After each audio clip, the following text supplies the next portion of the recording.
vez que eu viajava pela estrada de Ouro Fino, de longe eu avistava a figura de um menino que corria, abria a porteira, depois vinha me pedindo: toque o berrante, seu moço, que é pra eu ficar ouvindo. Quando a boiada passava e a poeira ia baixando, eu jogava uma moeda e ele saía pulando. Obrigado, boiadeiro, que Deus vá lhe acompanhando. Daquele sertão afora, meu berrante ia tocando. Segura, Alexinho!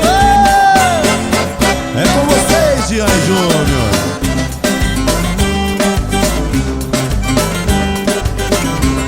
No caminho dessa vida, muito espinho eu encontrei, mas nenhum galo mais fundo do que isso que eu passei. Da minha viagem de volta, qualquer coisa eu cismei.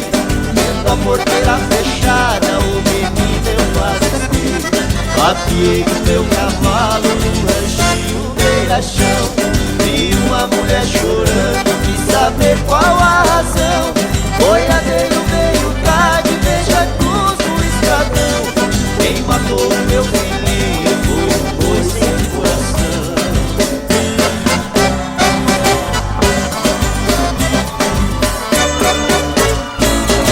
Deixa com nós.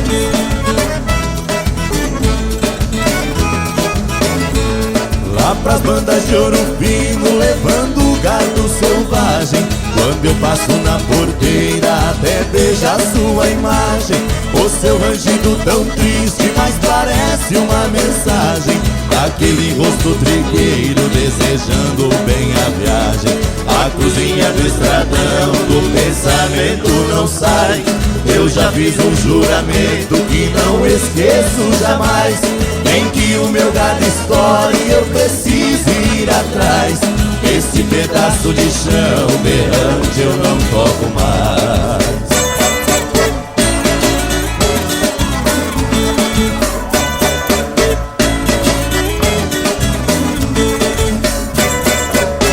Valeu, Campo Grande! Obrigado ao Jean Júnior.